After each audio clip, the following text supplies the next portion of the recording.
السلام عليكم بنات، كيف دايرين؟ لاباس عليكم مزيانين؟ كنتمنى تكونوا على خير وبخير وانتم كتشاهدوا معايا هذا الفيديو. اليوم ان شاء الله غنقترح عليكم الميني كيك بالفيرميسيل. كيجيو غزالين لا في المذاق ولا في الشكل ديالهم، وكيجيو رطبين. كنتمنى ان شاء الله تجربوهم ويعجبوكم. ودابا ندوزو المقادير وطريقه التحضير ديال الميني كيك ديالي. هنايا نبداو بالمقادير على بركه الله. غادي ناخذ الاناء اللي غنخدم فيه.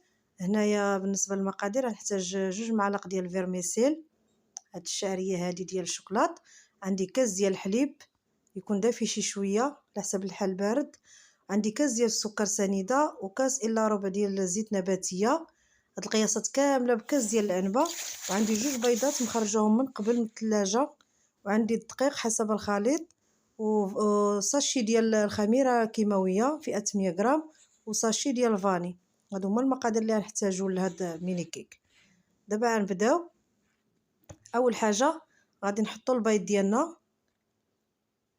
انا هاد البيضه البنات مخرجاها البارح حيت الحال بارد وحنا كنعملو البيض في الثلاجه، يعني ما كطلعش به الكيكه مره. صافي. وغنزيد ساشي ديال الفاني للتنسيم، وغنزيد كاس ديال السكر سنيده. صافي. وغنخلط هاد المكونات بالطراب غير يدوي، ماشي بالضروره نديرو كهربائي. كنخلطو مزيان حتى كيذوب معنا السكر. صافي. كيرجع الخليط ابيض بحال هيدا. انا هنايا بنات نسيت قبيصه ديال الملح نسيتها. صافي. غنخلط هاد المكونات مزيان. من بعد غادي نزيد كاس الا ربع ديال الزيت نباتيه، وغادي نزيد هنايا كاس ديال الحليب رانا مدفيه شي شويه حيت كان عندي بارد، غير دفيتو شي حاجه. صافي. غنخلط هاد المكونات كاملين. صافي. كيبقاو لي هنا غير هاد النواشف هما اللي غنزيدهم في الاخر. دابا غادي نزيد 2 معالق ديال الفيرميسيل. انا هنا كان عندي زايد على 2 معالق. صافي. وغادي نخلط. وغادي نزيد دابا الطحين انا نعبر معكم بالكاس، وكيبقى الطحين على حسب النوعيه. كاينه اللي كيشرب، كاينه لا، ما تقدرش كل وحده تتحكم في يعني في الطحين ديالها.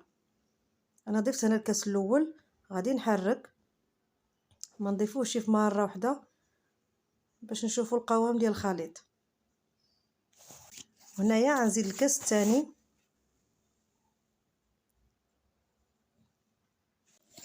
دابا غادي نخلط تندخل هذا الطحين مزيان في الخليط باش نشوف القوام ديالو. هنا كتبان لي غير شي حاجه خفيفه. غادي نزيد نص كاس ديال الطحين. صافي. غنزيد هاد نص كاس الاخر، يعني احتاجت معايا 2 كيسان ونص ديال الطحين، وانتم تقدروا تحتاج معكم غير 2 كيسان على حسب الطحين. صافي. واخر حاجه غنضيف الساشي ديال الخميره كيماويه. صافي. دابا هنا الخليط صافي صباح عندي واجد. غنوجد غير الفران عندي البنات كيسخن. وهنا خديت هاد ميني مول ديال كيكات صغار. صافي. دهنتهم غير بالزبده، ما عرشتهم لا بطحين لا والو. صافي. انا عندي غير هاد 8 صافي هما اللي غنقضي بهم، وغادي نخوي فيهم الخليط، ما نعمرهمش حتى الفوق يعني باغي ينتفخوا. كنعمرهم غير شويه الفوق، شي حاجه تقريبا فوق النص. صافي. انا نستعمل هاد الزلافه عنكب بها النيت. صافي. وغندخلهم يطيبوا، غير يطيبوا من تحت نشوفهم تنفخوا. صافي. غنشعلهم شويه من الفوق يتحمروا. صافي. هنايا من بعد ما عمرتهم دابا غادي ندخلهم يطيبوا، والعافيه نقص يعني باش ما يتحرقوليش. صافي. من بعد ما يوجدوا ما كياخذوش وقت. وهنا البنات من بعد ما طابوا لي كيجيو على هذا الشكل هذا، كيجيو مذهبين، كيجيو رطبين. شوفوا معايا النتيجه ديالهم، كيجيو غزالين ما كيلصقوا ما والو. شوفوا تبارك الله كيفاش جاو رطبين ومفشفشين. دابا غادي ندوز باش نوجد الكريمه اللي غنعمرها بهم. هنا بالنسبه للكريمه غادي ناخذ كاسرونه نعمل فيها هنايا كاس ديال الحليب، لان ما عنديش بزاف ديال الميني كيك. عندي شي 8. غناخد معاهم 2 معالق ديال النشا اي المايزينا، يعني معلق ما نعمرهمش بزاف صافي. وكناخد 2 معالق ديال السكر، يعني هذا القياس هذا يجيك مذاق هو هذا. وهنايا غنزيد معلقه ديال الكاكاو، انا هاد الكاكاو عندي مجهد صراحه كيرجع كحال بزاف، عملت معلقه ما عمراش مزيان، يعني غير نص معلقه كبيره صافي. وغادي نزيد هنايا معلقه صغيره ديال القهوه سريعه الذوبان باش كتجيني منكهه بالقهوه، كتجي المذاق ديالها غزاله البنات. هاد الكريمه كتجي خطيره، غادي تستعملوها في اي كيكات ماشي غير في هادي صافي. هنا غنخلطوهم هما باردين، عاد نحطوهم فوق البوطه حتى كيطيب الخليط وكيتقل. وانا كنحرك باش ما نخليوهاش تلصق ولا تحرق في القاع ديال الكاسرونه صافي. غتكون الكريمه عندي واجده صافي. من بعد ما تقالت الكريمه وطيبتها جات على هذا الشكل، دابا غادي نعمر هاد الكيكات الصغار ديالي غير بمعلقه هيدا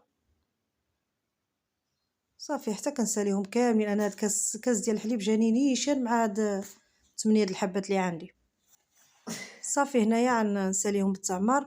وبالنسبه للتزيين انا خديت غير قطعه ديال الكركاع هو اللي زوقت به فوق الشكلاط صافي. والتزيين كيبقى اختياري، ديروا حبيبات الشوكولاته دوك اللي كيكونوا ملونين في البياض اللي في الدوغي صافي. الشكل كيبقى نتيونه واللي عندك موجود في الدار.